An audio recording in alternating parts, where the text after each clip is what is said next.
Isabela Benito, esse rapaz que aparece no vídeo aí, que você mostrava, é o biólogo que foi preso em Vargem Grande, na zona oeste do Rio de Janeiro. Na casa dele tinha, para você ter uma ideia, 21 plantas entre maconha e skunk, né? Ele tinha autorização para 20 plantas e uma delas foi trazida aqui para a delegacia. Além dele, também um médico, a esposa dele e um advogado. Todos com mandado de prisão preventiva expedidos pela Justiça. A Justiça também determinou 6 mandados de busca e apreensão nas residências dessas pessoas ligadas à organização criminosa. Para falar do assunto, a gente conversa aqui com a doutora Camila Lourenço, grávida de 5 meses, ficou com a gente aqui nesse cheiro insuportável de maconha horrível. Estava sentadinho, eu pedi para levantar agora para a gente poder conversar. Agora, doutora, a gente dá aquela brincada, só que essa organização já estava sendo investigada até porque eles atuam aqui no Rio de Janeiro e também em outros estados. E tudo isso aqui era um material que poderia até fazer mal às pessoas que poderiam estar consumindo isso, né, doutora? Boa tarde. Boa tarde, Caio. Boa tarde, Isabelle. Sim, essa associação, né, criminosa, ela oferecia um pacote de serviços, né? O serviço era divulgado nas redes sociais, por isso aí que nós temos ações no Brasil inteiro. E eles ofereciam laudos médicos ideologicamente falsos, então pacientes procuravam os serviços desse médico para aquisição de laudos sem qualquer necessidade clínica, né? Não era só laudo, né? Tinha atestado médico, laudo, habeas corpus, toda aquela movimentação para se manter e fazer um local para poder plantar os entorpecentes também. Tudo isso era uma organização muito bem montada, né, doutor?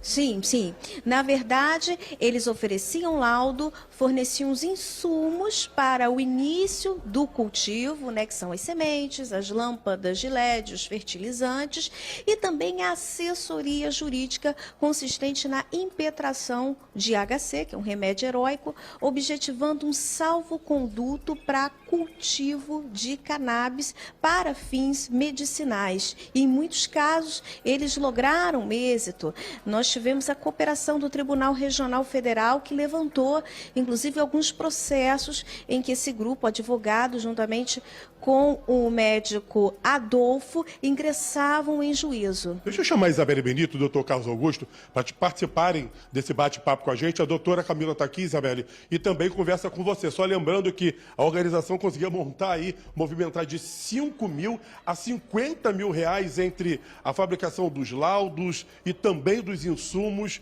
e para poder montar todo esse esquema de venda também legal de drogas. A doutora está aqui e conversa com você, Isabela. A doutora está aqui, a Estherzinha está na barriga, tá, Isabela? Ai, eu e ia conversa com você. perguntar. Primeiro, parabéns pela filhota, doutora. E eu com 5 meses de gravidez, ao lado desse cheiro aí, eu não ia estar suportando. Você tá uma guerreira e tem que trabalhar, né, minha amiga? Parabéns pelo trabalho. Mas eu vou tocar num ponto super importante. Primeiro, você descobre, não só, mesmo que se fosse para fins medicinais, a gente tem que ter um respeito à legislação, à dificuldade. Eu tenho uma amiga que é até conhecida, apresentadora de televisão, que fez todo um trabalho, ficou 3 anos, mudou a vida da filha dela, o uso medicinal da cannabis, mas ela precisou passar por um processo muito longo na justiça.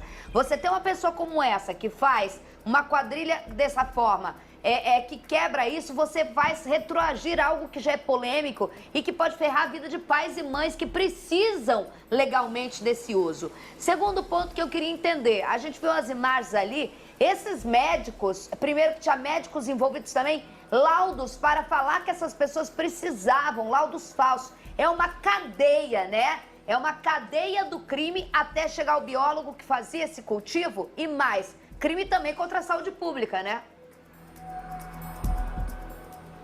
Sim, Isabelle. Na verdade, o óleo de CBD, de fato, ele tem conhecidas propriedades terapêuticas. Só que a sua produção, a sua comercialização é regulamentada pela Anvisa. Hoje nós temos associações que fazem a venda dessa substância de forma regular a pacientes previamente cadastrados. O que nós temos aqui é que esse advogado, esse médico, ele constituiu uma associação, ele passou a produzir de maneira artesanal, sem qualquer regulamentação, esse óleo de CBD e também a substância THC, o extrato puro, até para vaporizar, para uso recreativo.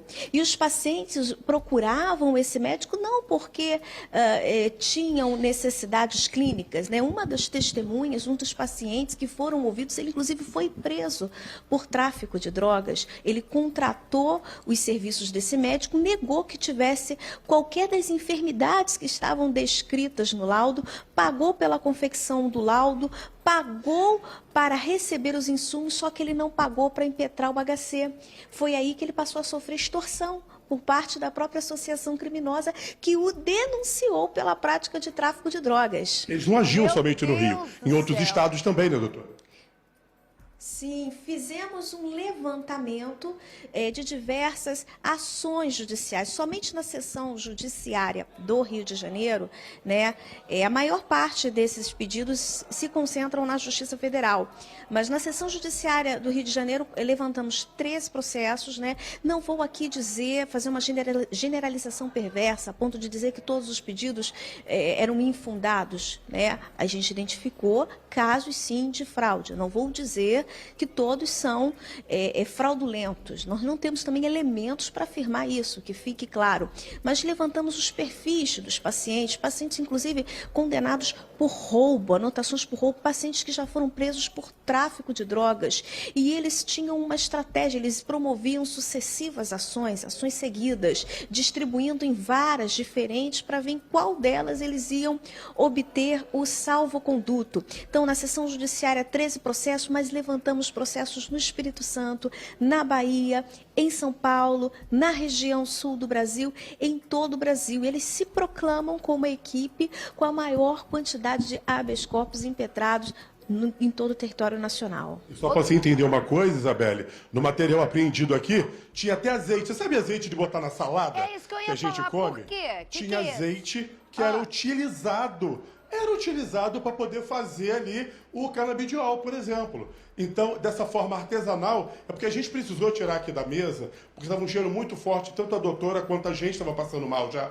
Então, assim, estava um cheiro muito forte, mas eles colocavam ali tanto o skunk quanto a maconha. Sabe aquele método de fazer essas bebidas destiladas? Era colocado ali para que aquilo virasse o produto. Ou seja, era de forma artesanal e de forma criminosa, sabe, Isabelle? A doutora está aqui e também continua para conversar com você. Não, inclusive, eu não vou dar o nome, que ela é muito famosa, mas ela teve uma luta, uma apresentadora, por causa da filha dela, e uma luta incrível. Eu poderia até dar, porque eu acho que ela fala isso direto, mas também não vou falar. E ela faz, e é controlada, a Polícia Federal vai todo mês na casa dela, tem todo um equipamento em que ela bota em temperatura para provar que é retirado o óleo, apenas a filha pode retirar. Então, assim, quantas gotas a filha usa por dia para poder ir para a escola, para eles controlarem a produção, é tudo muito cercado de cuidados, justamente porque nós estamos no Brasil. E aí, para não se tornar tráfico, eu tô aqui olhando, doutora, azeite, os caras faziam com azeite, os caras tiravam essência, misturavam no azeite e ainda tinha gente que devia pagar caro, ou seja, dá para se ter uma noção já do tamanho do comércio que eles atingiam e há quanto tempo? Foi na sala, tudo bem. Isabelle, ele já vem atuando há um certo tempo, né? A gente tem percebido um crescimento, a gente tem sido notificado de salvos-condutos que o judiciário tem concedido, e isso tem aumentado de forma significativa, tá? Desde 2020 a gente já tem notícia que esse grupo se dedica a esse tipo de atividade. O skunk em si, a super maconha, né, que é a variedade que foi inclusive encontrada na casa do biólogo, ela é conhecida por quê? Porque tem uma maior concentração de THC, que é a substância que causa, que tem esse poder narcótico, psicotrópico, né? E ele é atrativo para a narcotraficância porque ele é comercializado grama a R$70 no comércio, né? Então, sob o ponto de vista financeiro, isso é bastante atrativo para o tráfico de drogas. Deixa eu pedir licença, senhora, um pouquinho. Eu pedi para a senhora tentar chegar um pouquinho para o lado, só para tentar mostrar aqui, Miltinho, o que eu te falei, Isabelle. Olha só. Deixa eu deixar aqui atrás. Tá vendo esses potinhos aqui? Tô. Tenta fechar aqui, Miltinho. Ó. Tipo Esses potinhos uma aqui eram vasilha de colocados plástico, azeite e também É uma vasilha de plástico, né? Uma tapoé ali e ali dentro o entorpecente, a maconha, por exemplo, e o skunk. E ela ficava ali fazendo todo esse tratamento ali até ser retirado e colocado em outros em recipientes como aquele lá. Pra vender E daí até em diante etiquetado. eles colocaram em frascos. Aqui, ó. Etiquetado, não vou colocar aqui, ó. Etiquetado tá aqui, ó, tá vendo? E isso aqui já tem produto aqui dentro, tá, Isabelle? Produto aqui dentro, que eles vão tirando aos poucos, vão fazendo a manipulação e depois comercializavam isso. Ou seja, é uma forma criminosa também, né, doutora? Porque a Anvisa não sabia, né? Ali poderia ter algum tipo de algo para levar algum problema para alguém, justamente pessoas que precisam de um atendimento diferenciado. Sim, essa produção artesanal, sem padrões de qualidade, de segurança, ela representa um risco ao consumidor final, de fato.